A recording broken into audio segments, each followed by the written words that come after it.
जय हिंद दोस्तों। आज हम हिस्ट्री से 10 क्वेश्चन बनाए हैं जो नया पैटर्न को देखते हुए नया एग्जाम जिस तरह से ले रहा है। तो अगर आप इस 10 क्वेश्चन में से अगर 5 बना देते हैं तो आपकी तैयारी अच्छी खासी मानी जाएगी। तो आज का प्रश्न हम हिस्ट्री से यानी मॉडर्न से भी लिए हैं, प्राचीन से भी लिए हैं और मध्यकालीन से भी लिए हैं। तो चलिए आज का क्लास हम स्टार्ट करते हैं। यानी पहला क्वेश्चन देखते हैं क्या है। तो पहला क्वेश्चन मेरा रहा कि निम्नलिखित विदेशी यात्री पर विचार कीजिए तथा उन्हें आरोही कालानुक्रम अनुसार व्यवस्थित कीजिए। पहला क्या है, इत्सिंग दे रखा है, अलबरूनी दे रखा है, हिंसोंग दे रखा है और फाहियान दे रखा है। इसको बोल रहा है कि क्रम में सजाने के लिए, यानी पहले कौन आए फिर बाद में कौन आए। तो सबसे पहले कौन आए थे, तो सबसे पहले फाहियान। फाहियान 5वीं सदी। फाहियान कब आए थे, 5वीं सदी। हिंसोंग कब आए थे, हिंसोंग 7वीं सदी। अलबरूनी, इसके बाद इत्सिंग देख लेंगे। इत्सिंग कब आए थे, तो 7वीं सदी उत्तरार्ध। अब अलबरूनी बोले तो अलबरूनी आए थे 11वीं सदी, यानी 11वीं सदी बोले तो 1017 में आए थे मोहम्मद गजनवी के साथ। गजनवी के साथ आए थे। तो देख लेते हैं पहला कौन हो जाएगा, फाहियान यानी 4। तो 4 कहाँ है, 4 3 1 2, यानी बी कथन सही हो जाएगा। अब देख लेते हैं फाहियान के बारे में कुछ। तो फाहियान चीनी यात्री चंद्रगुप्त द्वितीय के शासनकाल में आया था। चंद्रगुप्त द्वितीय के समय भारत आया था, उन्हीं के दरबार में। अब मध्य प्रदेश की जनता को, यानी जो मध्य प्रदेश की जनता को सुखी एवं संपन्न बताया था। और टोटल 14 वर्ष तक भारत रहा था, ये ध्यान रखना। अगला है हिंसोंग यह हर्षवर्धन के शासनकाल में आया था। कब आया था, हर्षवर्धन के समय आया था। आए 629 ईस्वी में चीन से भारत के लिए प्रस्थान किया था। और पहुंचा था कब, तो पहुंचा था 2 वर्ष बाद या 3 वर्ष बाद। 629 में 30 या 31 में ऐसे पहुंचा था। और ये टोटल 15 वर्ष रहा था और 45 में, यानी 645 में वापस लौट गया था। कब लौट गया था, 645 में वापस लौट गया था। और इन नालंदा विश्वविद्यालय में अध्ययन किए थे। और इनका भ्रमण वृत्तांत, यानी भ्रमण वृत्तांत जो है क्या कहता है, CU की कहलाता है, जिसमें 138 देश का विवरण मिलता है। क्या मिलता है, 138 देश का विवरण मिलता है हिंसोंग के। और जब ये आए थे तो हिंसोंग जब नालंदा विश्वविद्यालय में अध्ययन कर रहे थे तो उसमें नालंदा विश्वविद्यालय के कुलपति कौन थे, तो शीलभद्र थे। ये भी ध्यान रखिएगा, ये पूछा हुआ क्वेश्चन है। शीलभद्र थे नालंदा विश्वविद्यालय के कुलपति। अब देख लेते हैं अलबरूनी के पहले इत्सिंग देख लेते हैं। इत्सिंग कौन थे, तो ये 7वीं शताब्दी में आए थे, ठीक है। और इसने अपने विवरण में नालंदा विश्वविद्यालय, विक्रम विश्वविद्यालय आदि का वर्णन किया था ज़्यादा इसमें। तो अब अलबरूनी गजनवी के साथ आया था, जिसको ख्वारिज्म या नीब के नाम से जाना जाता है। ये कहाँ के रहने वाले थे, तो तुर्कमेनिस्तान के रहने वाले थे। और इसने अरबी भाषा में किताब उल हिंद या तहकीक हिंद लिखा था, तो ध्यान रखना। अब चलते हैं अगला क्वेश्चन पे।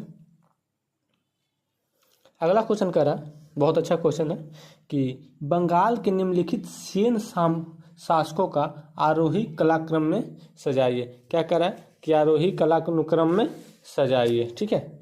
तो पहली बात देखते हैं, बल्लाल सेन है, लक्ष्मण सेन है, हेमंत सेन है, विजय सेन है। तो सबसे पहले हम जानेंगे आखिर कार्यकाल।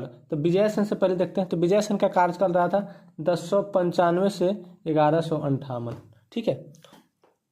हेमंत सेन का कार्यकाल कब रहा था, तो इसके पहले तक, फिर उसके बाद लक्ष्मण सेन, फिर उसके बाद बल्लाल सेन। तो बल्लाल सेन का कब रहा था, 1158 से 1178, ठीक है। फिर लक्ष्मण का कब रहा था, तो 1179 से 1205। तो इसका आंसर हो जाएगा 3 4 1 2, यानी 3 4 1 2, ठीक है। तो इसका आंसर हो जाएगा 3 4 1 2। और अब देख लेते हैं थोड़ा सा विजय सेन, यानी विजय सेन कौन थे, बल्लाल सेन कौन थे। तो विजय सेन का नाम मिलता है देवपाड़ा अभिलेख में। कौन सा अभिलेख में, देवपाड़ा अभिलेख विजय सेन आप पढ़े होंगे। आइए, शैव धर्म का उपाधि, शिव धर्म मानता था। कौन? तो विजय सेन शिव धर्म। इनका उपाधि क्या था? उपाधि कौन कौन लिया था? तो परम भट्टारक उपाधि ले रखा था। एक और था महाराजा धीराज का उपाधि ले रखा था। अब बल्लाल सेन 1158 से 78 था। तो इसने दान सागर ग्रंथ का रचना किया था। कौन सा ग्रंथ? दान सागर ग्रंथ का रचना किया था। एक और ग्रंथ का शुरुआत किया था, उसका नाम था अद्भुत सागर ग्रंथ। बस इसका शुरुआत किया था, पूरा नहीं कर पाया था। इसका पूरा कौन किया था? तो इसका पूरा किया था लक्ष्मण सेन ने। इस ग्रंथ को पूरा किया था लक्ष्मण सेन। और लक्ष्मण सेन के ही दरबार में गीत गोविंद के लेखक जयदेव रहते थे। बहुत अच्छा क्वेश्चन है कि जयदेव किसके दरबार में रहते थे? तो लक्ष्मण देव के दरबार में रहते थे। और इसने अपनी गोंड जो राजधानी थी, गोंड राजधानी के नज़दीकी लखनौती को भी अपनी राजधानी बनाया था। और लखनौती में ही बख्तियार खिलजी ने 1202 में इसकी राजधानी को पूरी तरह आक्रमण करके नष्ट कर दिया था। और इसका वर्णन किस पुस्तक में मिलता है? तो मिनहाज ए सिराज पुस्तक में इसका वर्णन मिलता है। जो किनका लिखा हुआ है? तो मिनहाज का तबकात ए नासरी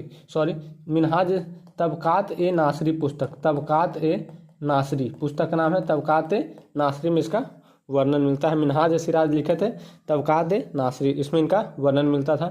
इन्हीं के दरबार में गीत गोविंद के जयलेख। एक और है पवन दूत के लेखक धोई। और एक और है ब्राह्मण सर्वस्त्र के लेखक कौन है? तो इसका हलायुध। ये सब इन्हीं के दरबार में रखते थे, यानी किसके? तो लक्ष्मण सेन के। अब हलायुध जो थे लक्ष्मण सेन के न्यायाधीश या मुख्यमंत्री थे। ये भी ध्यान रखिएगा। अब चलते हैं अगले क्वेश्चन पर। इसका आंसर हो जाएगा 3, 4, 1, 2। अब अगला क्वेश्चन देखिए। निम्नलिखित घटनाओं पर विचार कीजिए तथा उन्हें कालानुक्रम में व्यवस्थित कीजिए। पहला क्या करा? अबुल फजल की हत्या, शेख मुबारक की मृत्यु, फैजी की मृत्यु, दानियाल की मृत्यु। क्या करा? दानियाल की मृत्यु। तो आइए चलिए बात करते हैं। तो शेख अबुल फजल की हत्या कब हुआ था? तो हुआ था 1602 में। कौन किया था? तो जहांगीर करवाया था। किससे? तो ओरछा के राजा था वीर बुंदेला सिंह से करवाया था। मतलब जहांगीर इशारा किया था कि भाई उसको मार दो, तो वीर बुंदेला सिंह जो ओरछा के राजा थे इसने कर दिया था 1602 में। ठीक है। अब शेख मुबारक की मृत्यु कब हुआ था? तो शेख मुबारक की मृत्यु हुआ था 1593 में। कब हुआ था? 1593। फैजी की मृत्यु कब हुआ था? तो फैजी की मृत्यु हुआ था 1595 में। कब हुआ था? और दानियाल की मृत्यु कब हुआ था? तो 1605 में दानियाल की मृत्यु। ये ध्यान रखिएगा, दानियाल की मृत्यु 1605। अब अबुल फजल का जन्म कहाँ हुआ था? तो इनका जन्म आगरा में हुआ था। कहाँ हुआ था? आगरा में हुआ था। इसने आईने-ए-अकबरी लिखा था। आईने-ए-अकबरी लिखा था किसने? अबुल फजल। जो अकबर के क्या थे? अकबर के प्रधानमंत्री के रूप में, जो नवरत्न में एक था। इनका जन्म हुआ था 14 फरवरी 1551 आगरा। इसके पिता थे इनके कौन? तो पिता थे शेख मुबारक, यानी जो ये जो इनके पिता हैं, अबुल फजल के पिता हैं, जो 1593 में इनका मृत्यु हो गया था। और ये बड़ा भाई, अकबर के बड़ा भाई हैं फैजी कौन है? तो अकबर के बड़ा भाई हैं, जो अकबर के दरबार में शायद किसी पोस्ट पे थे, पूरा ध्यान नहीं है, पर फैजी थे उनका बड़ा भाई। और इसने बाइबिल का फारसी अनुवाद किया था। किसने? तो अबुल फजल ने बाइबिल का फारसी अनुवाद किया था। और 1602 में इनका हत्या कर दिया था जहांगीर के इशारा पे ओरछा के राजा वीर सिंह बुंदेला ने। ठीक। तो इसका आंसर क्या हो जाएगा?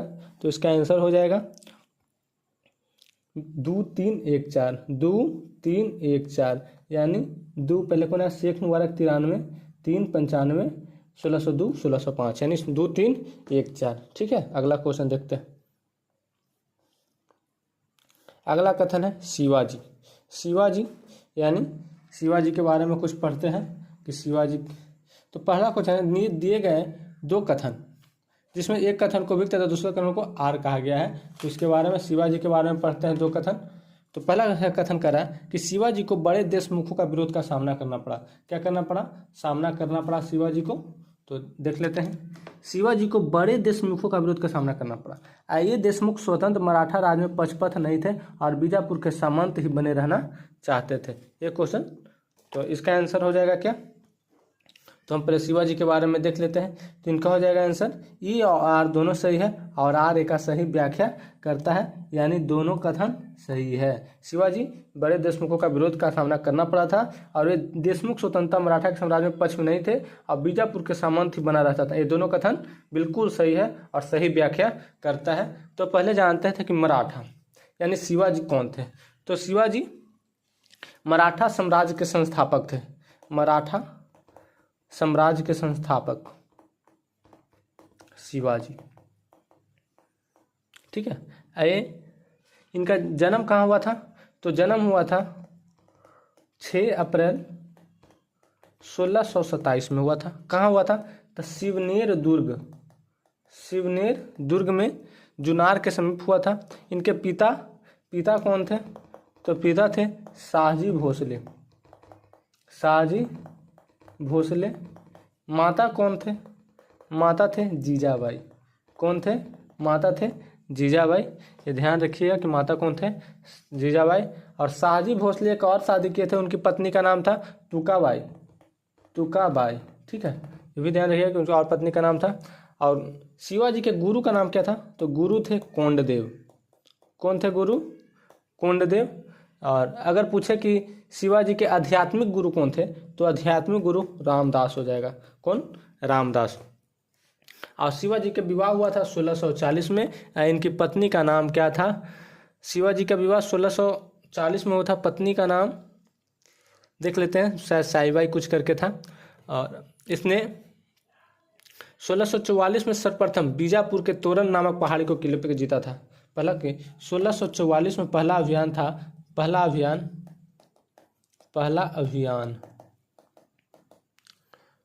कहाँ था? तो तोरण नामक पहाड़ी, बीजापुर के तोरण नामक पहाड़ी को पहली बार इसने जीते थे। पहली बार ये ध्यान रखना है। और शिवाजी को राजा की उपाधि कौन दिया था? तो औरंगजेब तो जो था, जो शिवाजी को राजा की उपाधि दिया था। और औरंगजेब ने शिवाजी ने 1656 में किसको राजधानी बनाया था? तो रायगढ़ को अपनी राजधानी बनाया था 1656 में। ये भी ध्यान रखिएगा। अब बीजापुर के अफजल खां को बीजापुर के एक शासक थे जो अफजल खां को भेजे थे शिवाजी को मारने के लिए, लेकिन उल्टा शिवाजी ने इसको मार दिया था। ये भी ध्यान रखिएगा। अब पुरंदर के संधि भी गया था और इसने शिवाजी ने सूरत को 2 बार लूटा था। सूरत को लिखा था 1664 में पहली बार, एक 1670 में दूसरी बार। ये भी ध्यान रखिएगा कि 1670 में पहली बार और दूसरी बार। और इसने राज्याभिषेक करवाया था। कब? राज्याभिषेक तो 1674 में करवाया था गंगा भट्ट के द्वारा। ये सब इंपॉर्टेंट क्वेश्चन है। इनका अंतिम अभियान तो कर्नाटक अभियान। क्या था? कर्नाटक अभियान इनका, जो 1676 या 78 के करीब माना जाता था। और जिंजी का किला, जिसको बोलते जिंजी का किला विजिट किया था। ठीक है, ये ध्यान रखिएगा। और शिवाजी से बनने वाले जितना भी था करवा ही दिए हैं। अब अगला क्वेश्चन देखते हैं।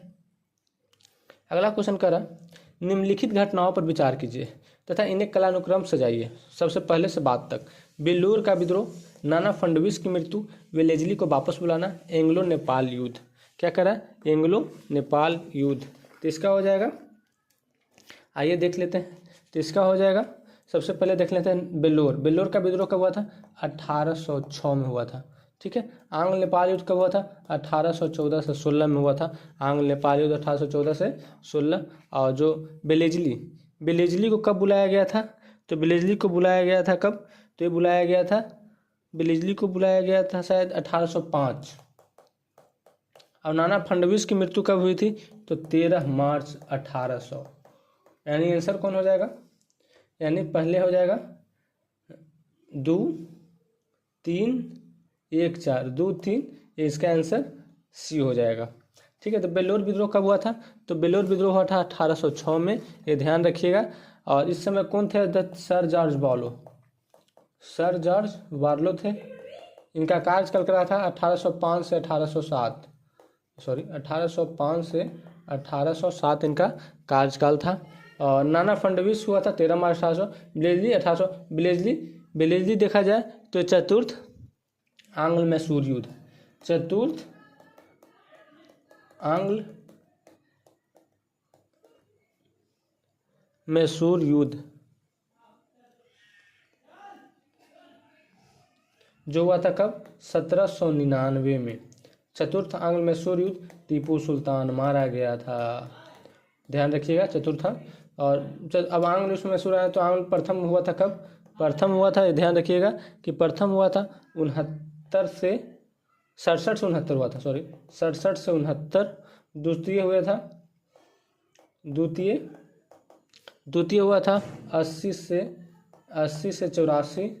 तृतीय हुआ था 90 से 92। तृतीय में कौन था? अंग्रेज अध्यक्ष तो कॉर्नवालिस थे। द्वितीय में कौन था? तो वारेन हेस्टिंग्स। द्वितीय में कौन था? प्रथम में कौन था? तो बेरेलेस्ट था। ये सब ध्यान दीजिएगा, ये भी बहुत हमेशा पूछते रहता है बोला खास करके। और द्वितीय जो हुआ था आंग्ल मैसूर युद्ध, इसके तहत कौन मारा गया था? तो हैदर अली मारे गए थे। और तृतीय में टीपू सुल्तान युद्ध में हारे थे और चौथा में वो मारे गए थे। ये तो ठीक है। अब देखते हैं बेलेजली को वापस कब बुलाया था? 1805 आंग्ल नेपाल युद्ध तो हुआ था। आंग्ल नेपाल युद्ध कब हुआ था? तो हुआ था 1816 में। ऐसे 1816 के संधि के तहत खत्म हुआ था संगोली की संधि के तहत आंग्ल नेपाल युद्ध जो 1814 से 16 के संग। इस समय इसके अध्यक्ष कौन थे? तो लॉर्ड हेस्टिंग थे। लॉर्ड गवर्नर कौन थे? लॉर्ड हेस्टिंग थे। और लॉर्ड हेस्टिंग का कार्यकाल कब से था? 1813 से 1823। 1813 से 1823 इनका काम। और लॉर्ड हेस्टिंग जो थे पिंडारियों का दमन किए थे। पिंडारियों का दमन कौन किया था? और प्रेस पे भी प्रतिबंध जो था सारा समान रूप से खत्म कर दिए थे। और इस समय जो संगोली के संधि के तहत नेपाल के अमर सिंह थापा को आत्मसमर्पण करना पड़ा था। अमर सिंह थापा को आत्मसमर्पण करना पड़ा था। अब देख लेते हैं अगला क्वेश्चन, इतना बहुत है क्वेश्चन का। कांग्रेस समाज पार्टी के संबंध में निम्नलिखित कथनों पर विचार कीजिए। क्या क्वेश्चन कर रहा है कि कांग्रेस समाज पार्टी के अध्ययन पर निम्नलिखित विचार कीजिए, ठीक है। और अगला क्वेश्चन कर रहा है, अगला कथन कर रहा है कि समाजवादी से सहानुभूति होने के कारण जवाहरलाल नेहरू इस दल का औपचारिक रूप से शामिल हुए, ठीक है। तो ये क्या है?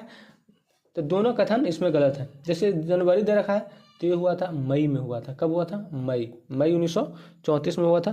कब हुआ था? वो भी 17 मई को हुआ था। दूसरा जो कह रहा है कि औपचारिक रूप से शामिल होते हैं, औपचारिक रूप से सदस्य नहीं थे, तो यानी ये भी गलत है, ये भी गलत है। इसका आंसर हो जाएगा न तो 1 और ना ही 2, ठीक है। अब अगला क्वेश्चन देखते हैं। अब कांग्रेस समाजवादी दल 1934 ये हुआ था 17 मई को हुआ था। अगला क्वेश्चन है मिलाने के लिए, यानी पाइक विद्रोह, बरेली विद्रोह, मालाबार विद्रोह, सिलहट विद्रोह, इसके नेता कौन थे? ये मिलाना है। तो इसके नेता के कौन कौन थे तो देखते हैं। तो पाइक विद्रोह के नेता कौन थे? तो पाइक विद्रोह के नेता थे 4, यानी 4 में कौन है? जगबंधु विद्याधर महापात्र, ठीक है। और बरेली विद्रोह के नेता कौन थे? तो बरेली विद्रोह के नेता थे मुफ्ती मोहम्मद एवाज, यानी 3, ठीक है। और मालाबार विद्रोह के नेता कौन थे? तो मालाबार विद्रोह के नेता थे इंडेना कुंचन, यानी 3, यहाँ हो जाएगा 3, ठीक है। तीसरा यानी यहाँ पहला हो जाएगा, यहाँ 3 हो जाएगा, ठीक है। यहाँ 4 3, ठीक है। मालाबार विद्रोह के इंडेना कुंचन और सिलहट विद्रोह तो राधाराम, ठीक है, ध्यान रखिएगा। पाइक विद्रोह आखिर हुआ था कब? तो 1817 से 1825 के काल इसमें पाइक विद्रोह हुआ था। और बरेली विद्रोह, मालाबार विद्रोह, सिलहट विद्रोह, ये ध्यान रखिएगा। इसका आंसर हो जाएगा 2 3 1 4, तो इसका आंसर हो जाएगा 4 3 1 2, 4 3 1 2, यानी बी आंसर हो जाएगा। ए के 4, बी के 3, सी के 1, डी के 2, ठीक है, इसका आंसर हो। अगला क्वेश्चन पे चलते हैं। निम्नलिखित घटनाओं पर विचार कीजिए तथा उन्हें कालानुक्रम में व्यवस्थित कीजिए। क्या कर रहा है क्वेश्चन? लिन लिथंगो का अगस्त प्रस्ताव, ठीक है। और क्रिप्स मिशन का वापसी, रामगढ़ कांग्रेस अधिवेशन, कांग्रेस मंत्रियों का त्यागपत्र, ठीक है। तो क्वेश्चन कर रहा है कि कौन सा मतलब सही है, तो बताना है कि कौन सा क्या है। तो इसका पहला है क्या कर, लिन लिथंगो का अगस्त प्रस्ताव। तो अगस्त प्रस्ताव कब हुआ था? तो अगस्त प्रस्ताव हुआ था 1940 में। कब हुआ था? 1940। इसका डेट पूरा देखें तो हुआ था 8 अगस्त 1940, ठीक है। फिर था क्रिप्स मिशन कब आया था, तो 22 मार्च 1942, ठीक है। रामगढ़ कांग्रेस अधिवेशन कब हुआ था, तो हुआ था मार्च 1940, मार्च 1900। और कांग्रेस त्यागपत्र कब दिया था, तो अक्टूबर 1939, अक्टूबर 1939 में हुआ था। तो इसका आंसर हो जाएगा 4312, 4312, 4312 हो जाएगा। यानी सबसे पहले 4 हो जाएगा 39 में हुआ था, 4-3, फिर हो जाएगा 4-3, ये हो जाएगा 40 में, फिर ये होगा, फिर ये होगा 42 में, ठीक है। अब देख लेते हैं इसमें कुछ निम्नलिखितों का अगस्त प्रस्ताव। तो ये आया था 1939 में, जब द्वितीय विश्व युद्ध हो रहा था, तो उसमें ब्रिटिश सरकार ने बिना भारतीयों से पूछे भारत को भी युद्ध में शामिल कर दिया था। इसी के चलते जितना भी था सब प्रांत और सभी मंत्रिमंडल ने त्यागपत्र दे दिया था, ठीक है। इसी के चलते मतलब ऐसा हुआ था। और 8 अगस्त 1940 को अगस्त प्रस्ताव अंग्रेजों द्वारा लाया गया था। और 8 मार्च 1942 में क्रिप्स मिशन आया था, और कांग्रेस ने भी और मुस्लिम लीग दोनों ने क्रिप्स मिशन का प्रस्ताव अस्वीकार कर दिया था। और इसके तो मेन वार्ताकार कौन थे जो क्रिप्स मिशन आया था, जवाहरलाल नेहरू थे और मौलाना आज़ाद थे, दोनों क्रिप्स मिशन के। और रामगढ़ अधिवेशन हुआ था मार्च 1940। अगला क्वेश्चन है कि बिहार में जगदीशपुर के जमींदार कुंवर सिंह ने अंग्रेजों के विरुद्ध का नेतृत्व किया। कब किया था, अंग्रेजों के विरुद्ध का नेतृत्व किया। फिर है दूसरा, लॉर्ड डलहौजी ने रानी लक्ष्मीबाई के दत्तक पुत्र को उत्तराधिकारी होने का मान्यता दिया था। तो एक हो जाएगा केवल, कह रहा है कि बिहार में जगदीशपुर के कुंवर सिंह ने अंग्रेजों के विरुद्ध विद्रोह का नेतृत्व किया था, सही बात है, ठीक है। और मानता, और डलहौजी ने रानी लक्ष्मीबाई के दत्तक पुत्र को उत्तराधिकारी होने का मान्यता प्रदान की। ये बिल्कुल गलत है, उसने मान्यता प्रदान नहीं किया था। वो बोला था कि हम इस बात को नहीं मानेंगे। इसका आंसर हो जाएगा केवल 1, यानी केवल 1 हो जाएगा। अब जगदीशपुर से है का, तो वीर कुंवर सिंह तो बिहार के हैं, और इसने जगदीशपुर से किए थे। और इसका दमन कौन किया था, तो विलियम टेलर और विंसेंट आयर किए थे। विद्रोह का अंत हुआ था। और रानी लक्ष्मीबाई भी यही थी जो झांसी से नेतृत्व कर रही थी। और इसका दमन ह्यूरोज ने किया था, ह्यूरोज ने किया था। जून 1857 में शुरू हुआ था, और इनकी मृत्यु हुई थी 28 जुलाई 1800, ऐसे करके ध्यान में है, आगे पिन कर देंगे इसको। अब देखते हैं अगला क्वेश्चन, इसका हो जाएगा केवल 1 सही। जस्टिस पार्टी के संदर्भ में निम्नलिखित कथनों पर विचार कीजिए। जस्टिस पार्टी ने कांग्रेस का विरोध करते हुए उन्हें ब्राह्मण प्रभुत्व वाला संगठन कहा था। इसने गैर ब्राह्मणों के लिए वैसी सांप्रदायिक पढ़ने का दावत किया जैसे माल मिंटो ने मुसलमानों को दिया था। ये कथन है।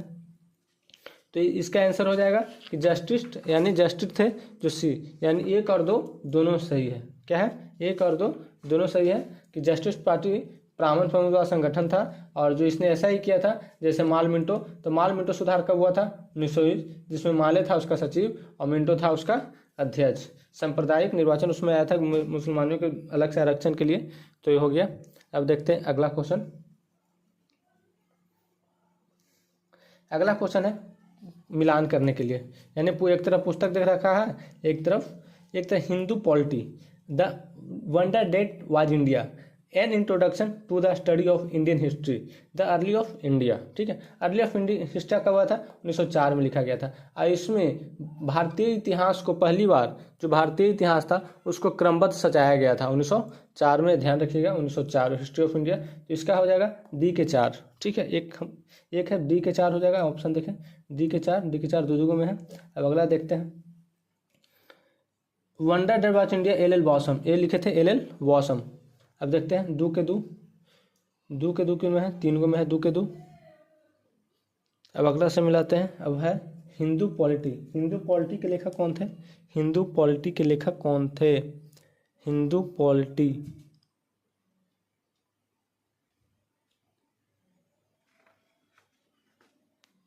इसका हिंदू पॉलिटी के लेखक थे केपी जायसवाल, यानी कौन थे, केपी जायसवाल। इसका 1 हो जाएगा, 3 हो जाएगा। और the bat Basham I introduction to the स्टोम्बी, इसका कौन था, कौशाम्बी, यानी एक हो जाएगा। यानी इसका आंसर कौन हो जाएगा, 2 3 1 4, 2 3 1 4 तो कोई में नहीं है, 3 2 1 4, 3 2 1 4, यानी इसका आंसर बी हो जाएगा। हिंदू पॉलिटी के लिख देते हैं इधर, हिंदू पॉलिटी के लेखक कौन है, हिंदू पॉलिटी KP जायसवाल, ठीक है। और एक और था द वंडर, यानी इसका कौन हो जाएगा, तो इसका हो जाएगा L वासम। और द अर्लीस्ट कौन था, तो इनका तो सही है, और इसका हो जाएगा द इंट्रोडक्शन वाला किस हो जाएगा, D कौशाम्बी। ये भी ध्यान रखना है। अब अगला क्वेश्चन, यानी आज 7 ही क्वेश्चन करवाए थे, और 7 क्वेश्चन टोटल 7 नहीं 9 क्वेश्चन 10 क्वेश्चन है, पर नंबरिंग शायद गलती हो गया है, टोटल 10 क्वेश्चन करवा दिए। और ये हिस्ट्री से अगर इसमें आप 10 5 भी बना देते हैं तो आपकी तैयारी अच्छी खासी मानी जाएगी, और आप आने वाले कोई भी एग्जाम दीजिए तो आपका एग्जाम हिस्ट्री सबसे क्वेश्चन नहीं छूटने वाला है, क्योंकि 5 क्वेश्चन बहुत हैवी टाइप का था, जो PCS लेवल का था, यानी बिहार पुलिस से PCS तक का। तो कोशिश किए हैं कि आज का क्लास भी अच्छा रहा हो। तो चलिए आज का क्लास यहीं पे समाप्त करते हैं।